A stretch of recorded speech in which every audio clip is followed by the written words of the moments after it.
The Theudrcast is not affiliated and does not represent any 12-step fellowship. I, Bill Ward, the host of the Theudrcast, will be sharing my experience and my journey of recovery. That does include, but is not limited to, the literature contained in the Big Book of Alcoholics Anonymous and the 12 Steps. Our guests will be sharing their own path to recovery and what has worked for them. The Theudrcast encourages and supports all paths to recovery.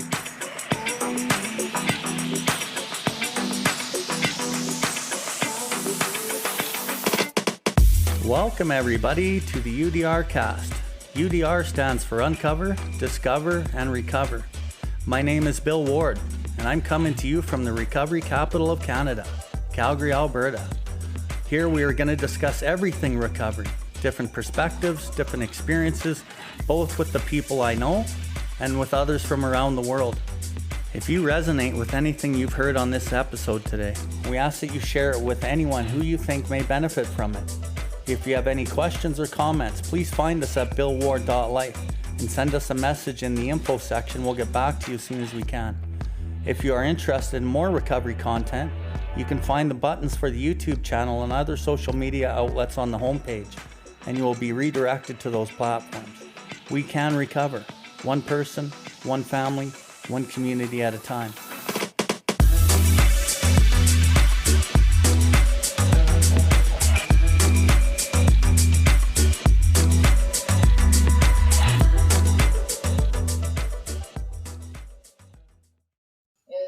When can I start dating? When am I able to start dating? So do you guys want to speak to dating and recovery? Yeah, I mean, it's often said about the 1 year. And you know what? I don't know how I feel about this. This is what I do know though, is that by the time I deal with the individual that I'm sponsoring, they're half a person. Like they don't have any sense of self. They don't have any character. There's no morals, right? So there's that aspect. But most of the guys I work with don't even know their favorite color. Like they have no idea who the fuck they are as a person. And so when they get into a relationship with that being apparent, the other person, because water meets their own level, so whatever person they get is going to be meeting them right where they're at. It's two half people to make up a full person in this equation. And then what will happen is that if the other person relapses or the other person leaves, whatever the case may be, then this person is actually losing a lot of their self, right? And this seems to be the devastation when they get out of these relationships. So not only is the man under me to be 12-stepped in sponsoring, but there's a lot of other stuff that we'll work on kind of after the 1 year, year and a half, 2 years. That's where we start chatting about passions. It's where we start talking about career, hobbies. We start looking at some pretty heavy facets of his life, which is going to be his career, his finance, his reputation, his relationships, and his health. When he starts making some headway in all these areas, something like a career, something like his health, finances, then he starts working on hobbies. Maybe that's shooting guns, maybe that's golf, maybe that's cars, maybe that's art, whatever. Ideally, I want him to find I don't want him to look for a relationship. I want a relationship to be found. And I want a relationship to be found in whatever those hobbies are, right? Like I've often said, you'll find, the woman that you're meant to be with at the library because you like reading, or at the fucking pumpkin patch, as opposed to on some fuck site, or as opposed to in the rooms, right? And it's not to say in the rooms is necessarily a bad thing, but the problem within the rooms is that, the motives would have had to be skewed a little bit ago for him to be looking in the rooms more often than not. So I want him to find that relationship outside of the rooms if possible, and hopefully in society under some passions of his, because, he has to meet this person or this individual as a full person, not as a half person. So by the time we start getting to passions and hobbies, the odds are that he's a fairly polished human being, productive member of society, right? And that's what we want. is we want a full person meeting a full person. So. And as a person gets into recovery, one of the promises that happen is that you will, hopefully, if you're doing this right, is that you can stay in emotional balance, which is something that every relationship needs. And if you're in recovery and you're not working on yourself, I don't think that the emotional balance piece is there, especially when you're attracting somebody who's also on that level, and the relationship, if it works, it will be completely unhealthy if it works. I noticed for myself, the short relationship that I had was overwhelming, because as I'm trying to work the program and do the things that I'm supposed to be doing, it was so muddled, because this other person who's also in early recovery is also trying to do those things, but it's like you're trying to get to know someone, but you don't even know who you are because you just met in early recovery. So you're trying to figure yourself out, but you're influenced by this other person, and it's just like a really messy scenario. And in looking back in that time period, a couple months there, I would have said that I was working on recovery, and I would have said that I was focused on my sobriety. But in hindsight, I was split focus, and I wasn't seeking out the same way that I am now, and trying to understand in the same way that I am now, and trying to grow in the same way. We were going to meetings together, and we would talk about the meetings, and to me, that was recovery. And that was like, what did you learn from that meeting? I don't know, what did you learn from that meeting? And we talk about it. And now, after that had ended, it was like, wow, that really slowed down my recovery, and I would not have told you that while I was in it. And so that's a way that it's like, it's sneaky, because it wasn't this big dramatic thing. It wasn't like this thing went up in smoke for me. It was really just a sneaky distraction that had it went on and on and on, I wouldn't be where I am in my recovery, because I just wouldn't have went out seeking. I wouldn't have had the time or the attention span to do that. So there's lots of ways that in recovery, it doesn't have to be this big explosion where two people are relapsing, or there's this toxic blow up. It can be sneaky and subtle, and not noticing, because you're in it and you're saying, this is okay, and I'm actually doing what I'm doing, but you don't get the same results. Yeah, I would definitely say, just to add to that, a couple other things. One of which is that, once you introduce the opposite sex, that'll be the man's main, that's where he'll disperse all of his energy. So especially early recovery, he only has so much energy to displace, which all of that should be in the program, right? And so what will happen is as soon as he introduces women, it'll probably be like a 70-30 cut of energy. It'll all be 70 in the women and then 30 in the program, which is dangerous. More important than that, is like, I want him to hyper focus on the same sex, which is men. That'll not only be for his sponsorship in the latter steps, but that will be for his own fellowship. A man who has a strong relationship with the opposite sex has a stronger relationship with the same sex. That means that if it is not to work out, then he could still go back to his friends, his pillars. He still has a life. That's what we're trying to do. Is we're trying to give him a life with the other the other person, whereas it two independent people meeting and meshing, right? And so if he does have the pillars and he does have the hobbies and all these other things, if this person is to leave, his life is to resume. You understand what I'm saying?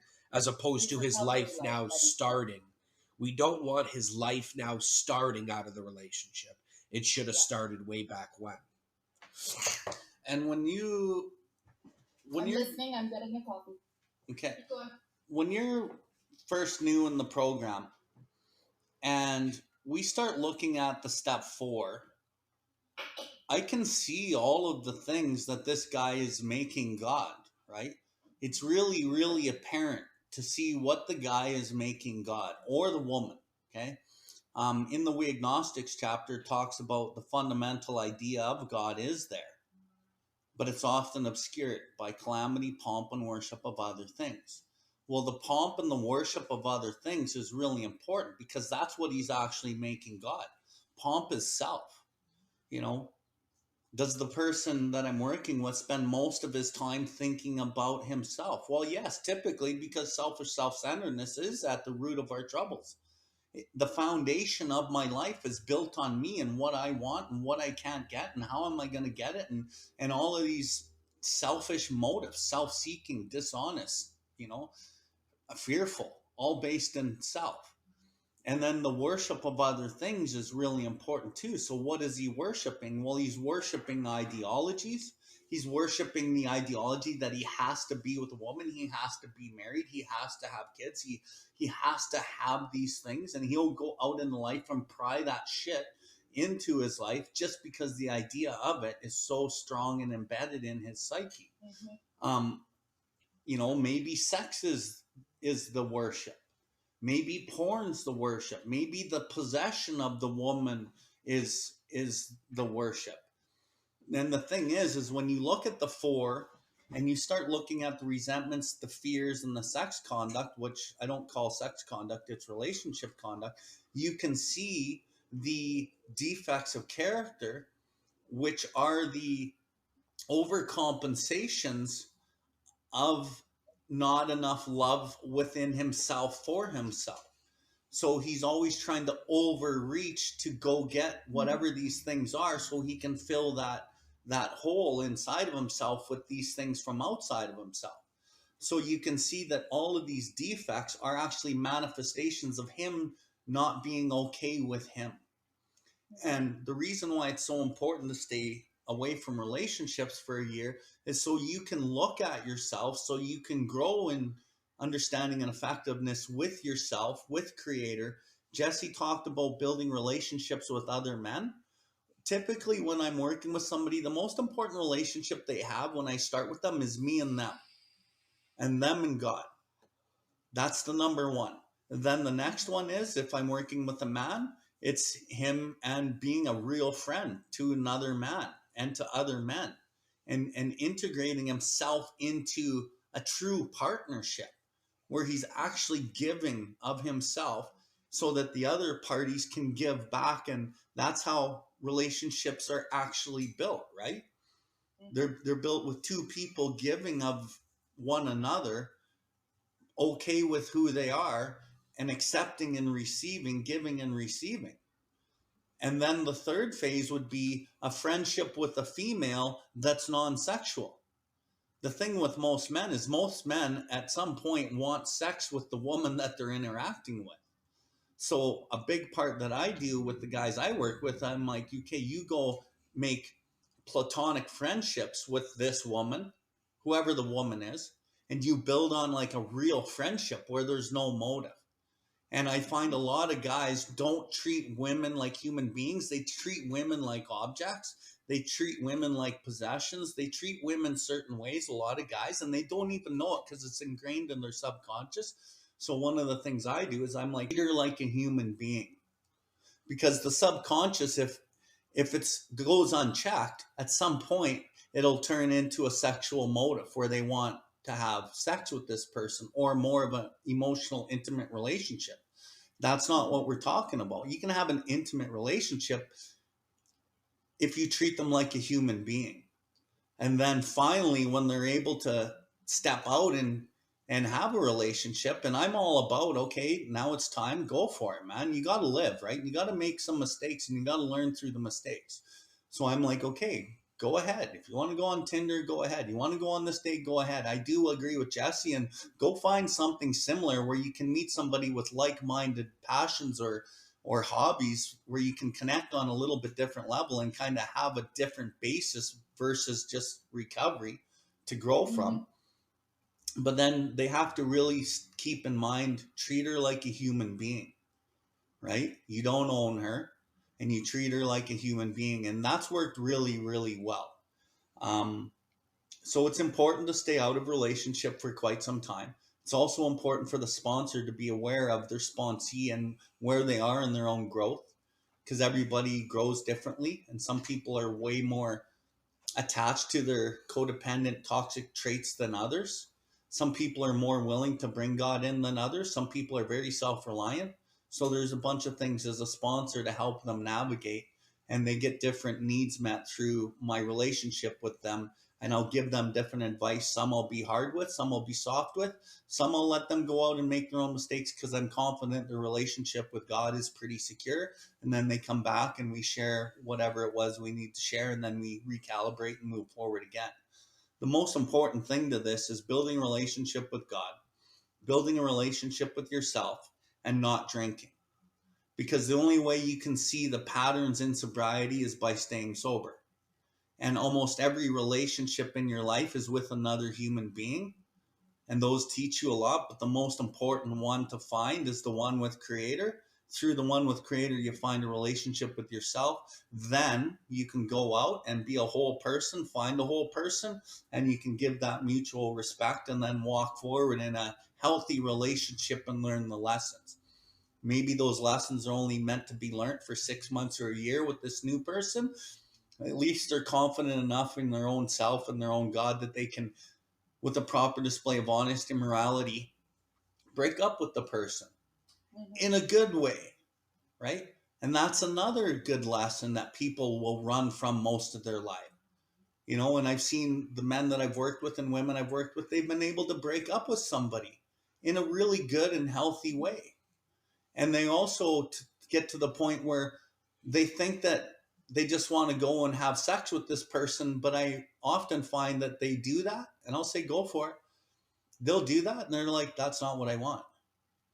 And so you change, right? And you learn and you grow. And as long as you don't drink, you can keep learning and growing. So, yeah. So in early recovery, when people are getting into relationships, that growth that comes from the growth and the learning to rely on God that comes from the emotional turmoil, the emotional turmoil before the surrender. And if you're in a relationship, you're apt to use the person to feel better and to comfort the emotional turmoil and never really develop the relationship with God. Is that? I would say that's pretty much on the mark. Yeah. Pretty accurate. Yeah. But okay? You brought up a good point. When you're in it, when you've already made the decision to get in a relationship too early, and you're now justifying everything, self has bled back in. And for me to talk you out of it at that point is typically very, very difficult, right? Because self has already made the decision. It's almost like exactly like it says in the drink. When we make the decision to go drink, we're as good as drunk. When you make the decision to act in those toxic subconscious patterns and you want what you want, you're going to justify it in many different ways. And typically that move is going forward.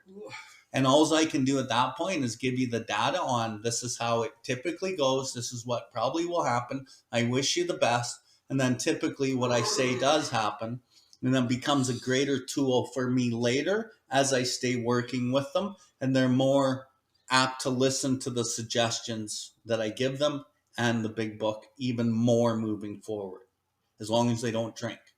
But the number one reason for relapses is the opposite sex relationships.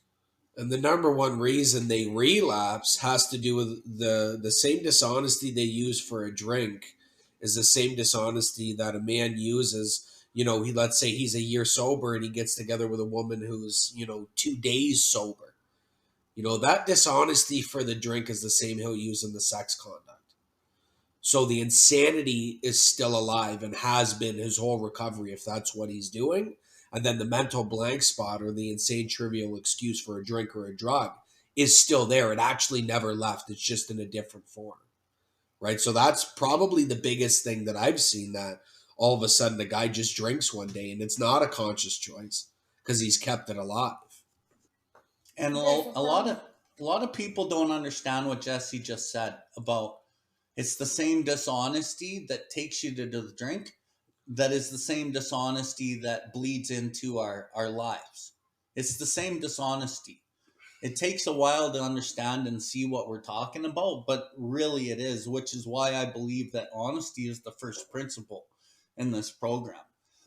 And, I think it's taken me, a few years to get that, but new people don't really understand that. Well, and he said that it never left. So you think you're doing steps around the drink and you're trying to cure the drink problem with getting rid of yada, yada, yada. But really you're keeping it alive in the form of now of the relationship. So you're never actually dealing with the thing. So suddenly you're drinking because you never actually resolved the problem. It just jumped like a from here to here. Yeah. Yep. Still alive. So that is why I think the question of what constitutes early recovery is so difficult, because I think, for me, I think that the early recovery, if you put a time on it, by the time a person gets to a year, their recovery can look completely different to 10 other people because of the things that they're doing in their recovery. So you can have somebody 10 years sober still acting like early recovery. So I don't know if measuring early recovery is possible with a timestamp, which is why I brought forward that question when people are coming to me and saying, like, when is early recovery done? How long do I have to say that I'm in early recovery? And wanting to know this definite answer of what constitutes early recovery. So can you give like a picture or a checklist of a way that a person in recovery would know that they're in the next level of recovery? I would say 12-step and sponsoring a good amount, and I would probably give that about a year under my sponsorship. That's what I would give that. The thing too, the real signifier, as far as I'm concerned, of early recovery is, so the first year they come in, it looks as if God's will is their own will. So they need a house, or they need a place to stay, they need a job, maybe a car, and all these things seem to miraculously work out for them in the first year. Maybe they've been estranged from their family and kids, and all of a sudden now they're able to see their kids. They've done some crooked things. They should be in jail. Miraculously, they're not. Right? And once you start getting past all those early windfalls, where, they feel as though God's will is their own will. And they're when really a lot of that is just because they stop drinking, and by proxy, these things will happen because you're not drinking alcohol. Yeah, pretty much. Yourself. Yeah. But the character is the exact same. It hasn't changed one goddamn bit. So then what happens is, you'll find this in the second year, what they thought was God's will was actually their own will, and God's will just is. And then so what happens in the second year is, whatever they wanted to happen doesn't happen, and it works out in a totally different way. Then they start to grow an understanding that actually God's will is God's will, and your will is something completely fucking different. When they start to able to give an example, Jesse, of your recovery, of when that would have been a thing? So like when you're like, okay, you're humming along, and then it's like, oh, this is God's will. No, it's not. And coming up against yourself and your own character, and instead of being discouraged and going out and drinking, working through that and being able to look back and go, holy shit. I would probably say, early recovery, everything that I needed happened after the first year. Out of the byproduct of me actually trying to do the deal, all this other stuff, some really good things had happened. Some self had bled in, and I had fucked myself by my own hand. And all of that was a mixture of, God's will essentially lining up with my own will, but then, getting involved in that, self bleeding into that. And then throughout that time, it's actually not God's will. Like, God's will is more circumstance, as far as I'm concerned. That's where you could clearly see God's will. There is self-will and decisions based on self. And then there is God's will, and essentially situations that come that are right from God, that are aligned, right? But in this circumstance, it would be circumstance, right? So something that's far out of your control.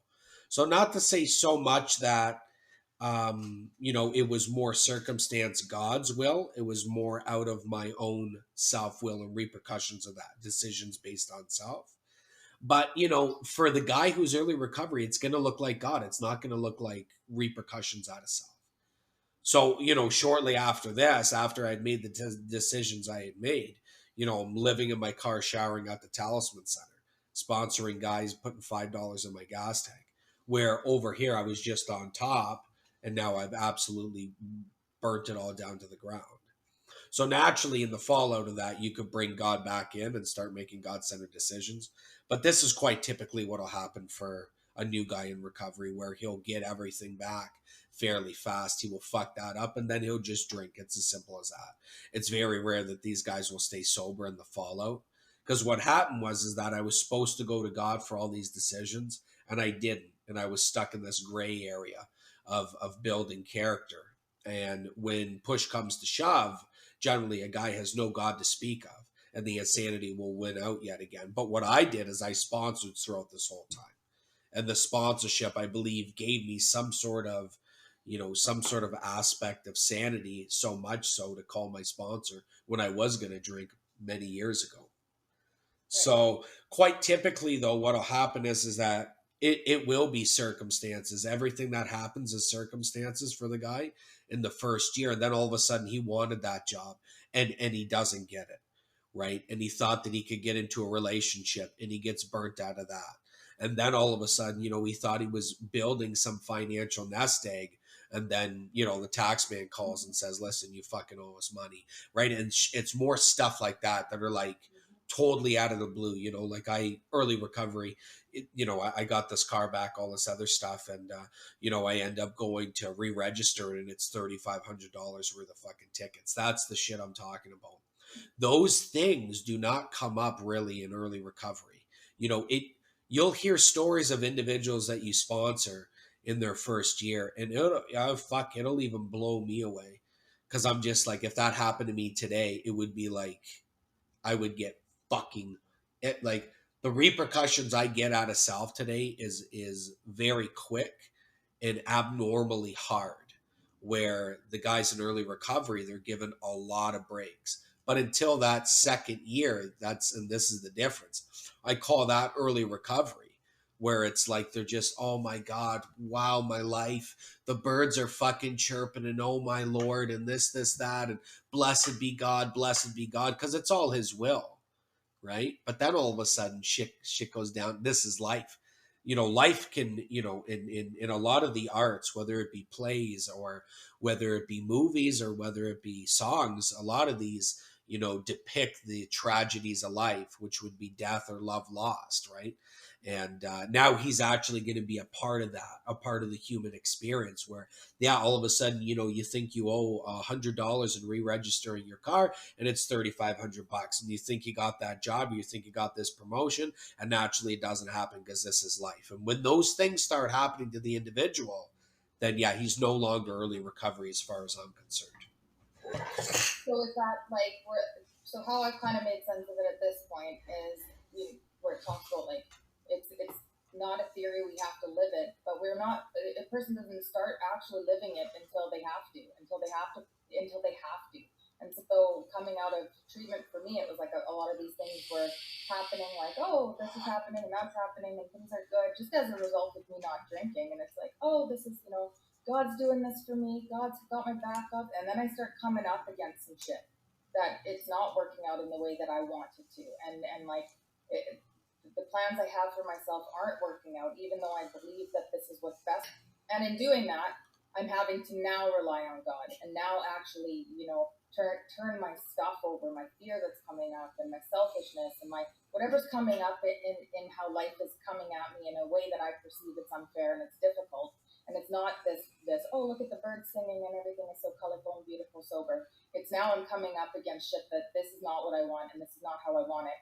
And now I'm having to really put my money where my mouth is here and okay, if I'm going to live a 12-step life, this is where I need to rely on God. This is where I have to learn to reach out. This is where I have to, do the things that we actually talk about and take this theory and make it the design for living. And I think that from what I can see, that's the difference. And that is the line that I draw in the sound, sort of what you said, that early recovery ends when you start transitioning to the design for living and not the theory. Yeah, sure. I'd say that works out. I mean, I would also say that God is everything or else he's nothing. That's the main mantra that should be carried out through both phases, through everything seems to be working out and nothing can fucking work out. God is all the seemingly positive in your life and all the seemingly negative, but that's all that it's seemingly, because all it is your perspective, right? Every decision the individual makes on self will lead them to a drink. And it doesn't look that way. And every decision they make on self, I mean, to get to the drink could take years, could take months, right? But that's all their perspective, right? So if their decisions, no matter what, eventually, no matter how good they seem or whatever, will eventually lead them to the drink, that's the skewed thinking on what God is or what God isn't, right? That's the skewed thinking on what's positive and what's negative, right? It is to say at the end of the day that they have no fucking idea. Just recently, so I have this idea that I'm supposed to be in Calgary and that this is where, la da da da da. So this opportunity came up to rent a house with a friend who's also in 12-step program. And so we went and looked at the house, and everything looked awesome. It checked all the boxes for each of us. He was going to have the upstairs house, and I was going to have the walkout basement, and it checked all the boxes. And so we applied for it, went and viewed the house, met the landlords, got chosen, and then she decided that she didn't want us because she didn't understand why we weren't in a relationship. She couldn't understand, and she wanted like the family and the relationship. And so she turned down our application, which threw me for a loop, and I had to go back to that. Seemingly is like my hashtag seemingly is what I'm living my life on right now, because I don't know, but it seemed so good, and I couldn't wrap my head around, I'm like, that seemed like that was going to be perfect for us. And so almost everybody that I told that story to said, as a knee-jerk reaction, why don't you just say that you were a couple?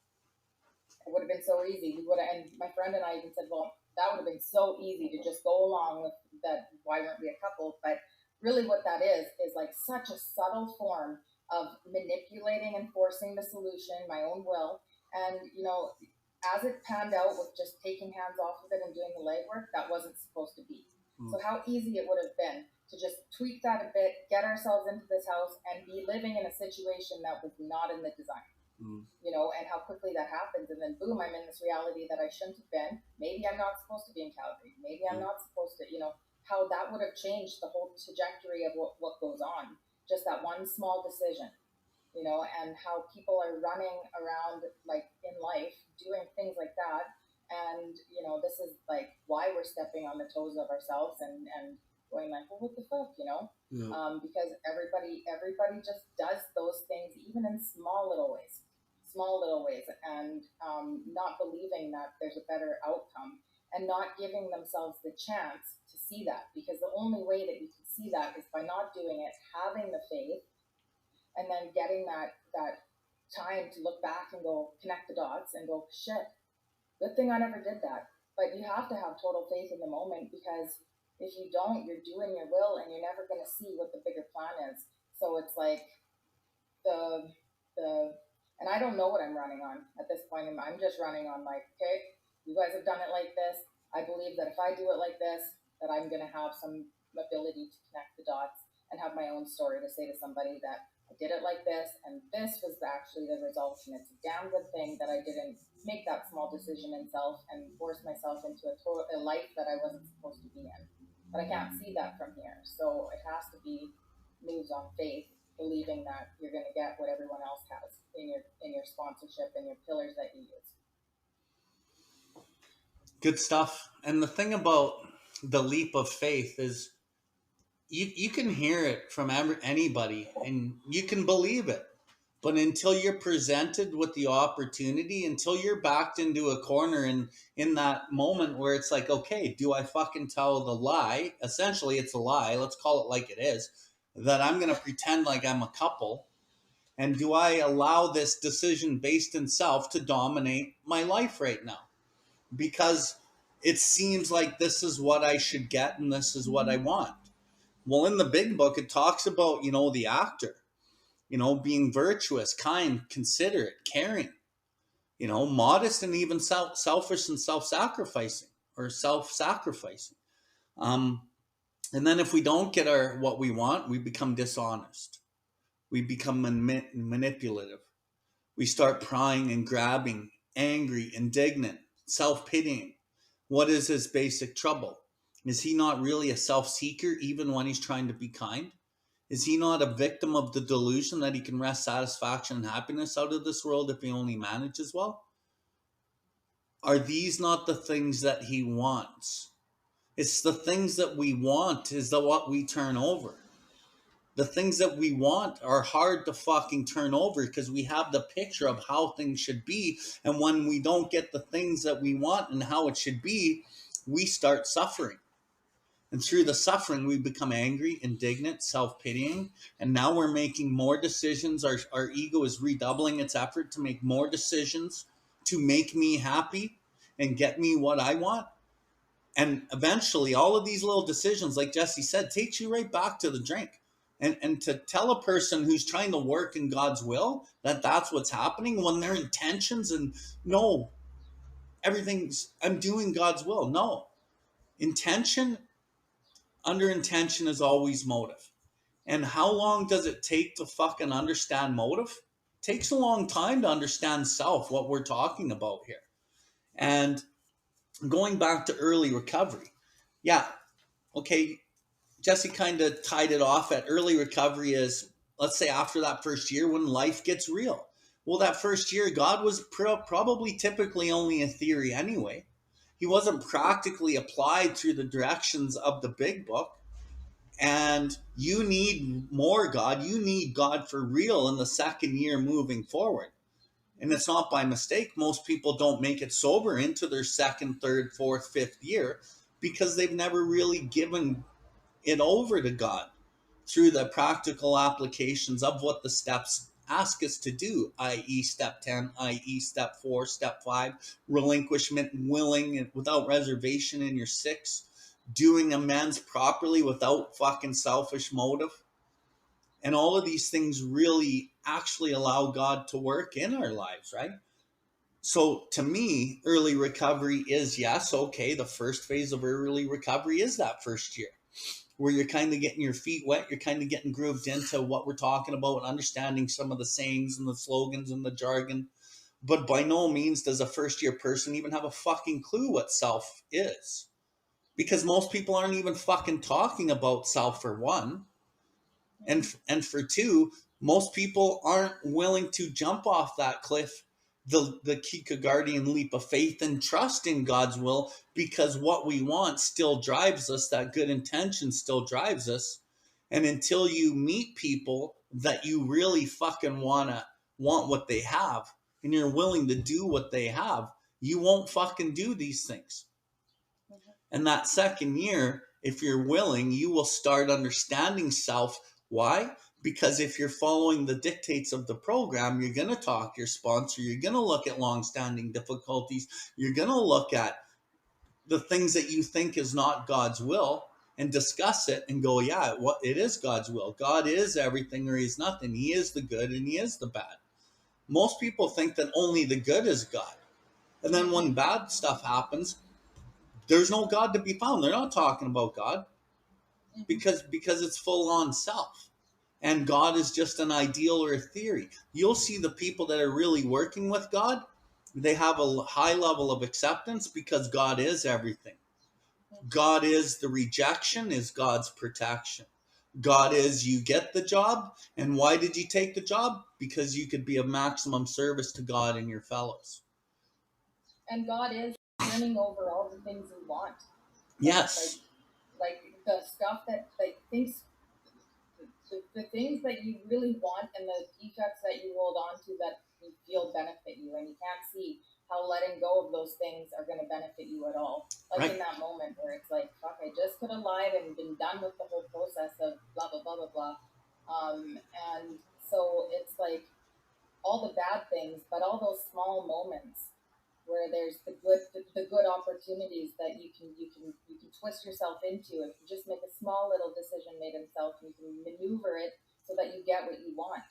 But those things are so subtle, and it's like there's lots of good opportunities we get presented along the course of our recovery that we can just shove ourselves into it a little bit, and it doesn't even look disastrous, like that example of tweaking just our relationship status on an application when we already knew we would be accepted that way, and how many times those opportunities, and they're subtle if you're not really doing the things that we're supposed to be doing. And if I wasn't really paying attention to that could have just been a little checkbox, and I I'm really trying to do what everyone that I turn to, like my pillars and my sponsor, like what they do, and that is not something that would have been okay. And so that's what I model after, even though it makes no sense in the moment to me. Like, this is such a small thing, and I get this outcome, but I'm willing to take this leap of faith because of other people that I look up to and the way that they're living their life is working for them.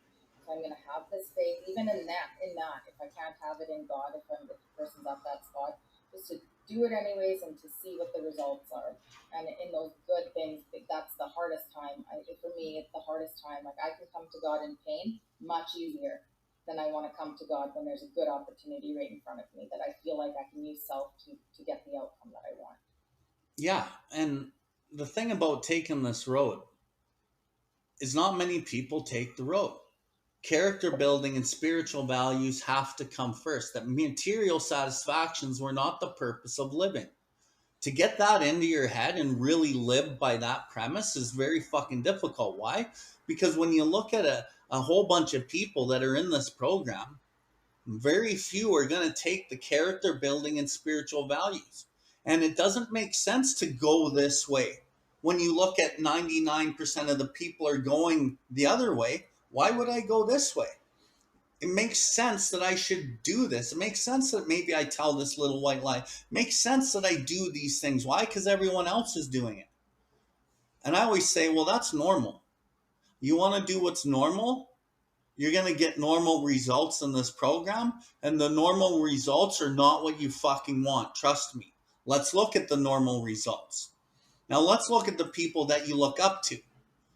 And then we'll look at them and we'll say, that's not normal, is it? These people have actually jumped off that cliff and the parachute of God has opened. And they, through the pain, through the not getting the selfish, self-seeking motive in that moment, the benefit of whatever it is in that moment, through them sacrificing that selfishness in that moment, they actually got paid big dividends down the road. There's going to be a payoff either way. Either your ego is going to get paid off or your spirit's going to get paid off. The spirit gets paid off down the road because you build character. And it's the character that actually carries you through your recovery and allows you to connect with God. The ego and the selfish, self-seeking benefit that I get right now doesn't really benefit me in the community of me's down the road in my life. And if I just seek this quick opportunity to relieve my ego of its discontentment, then I'm going to be reaching for more. I'm going to be grabbing for more because all I ever get is relief. I'm a relief seeker.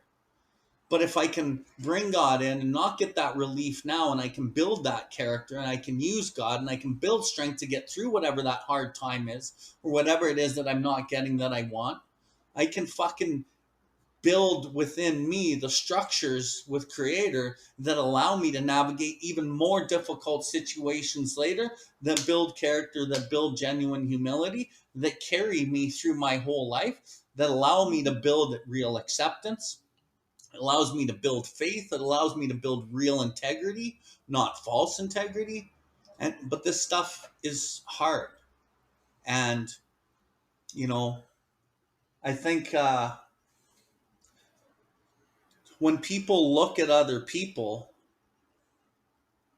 a lot of people will come to like me or Jesse because they want that peace, they want that character, they want these certain things that are actually attributes based in the foundation of love and principle and integrity.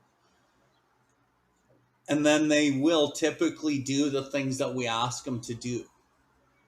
But it takes them a fucking beating first. Usually a couple, 2, 3, 4, 5 years of them trying to fucking get what they want first, realizing that ain't working. And then they'll come this way and then they'll jump off that cliff little bits by little bits. But it's not an easy fucking process. But I think part of the reason why it's so skewed is because the rooms are so focused on all the wrong shit. They're focused on the drink. They're focused on, no one talks about selfish self-centeredness in the meeting. No one's talking about fucking how do you turn your life over to God? What is the practical application of step 10? What is step 11 really? What is sponsorship? What is service? People aren't talking about that. They're talking about their own fucking opinions and ideas of what they fucking want in their life. And then people think that that's what the program is. And the big book, even if it's on the table, which it's almost never on the table, it's never on display, people just think that the program is a bunch of people sitting around talking about life or they're drinking. So it gets a bad initial introduction to most people's lives, and they right from the get-go they're blinded of what it actually is. So it's a detriment, right? Thank you for tuning in to the Theudrcast. We hope you have enjoyed this episode. The viewpoints and the opinions expressed today were solely of the individual sharing them. If you resonated with this episode, please follow us and share this link with anyone that may benefit from it. Please visit us at BILLWARDLIFE to see everything that we have going on. We can recover, one person, one family, one community at a time.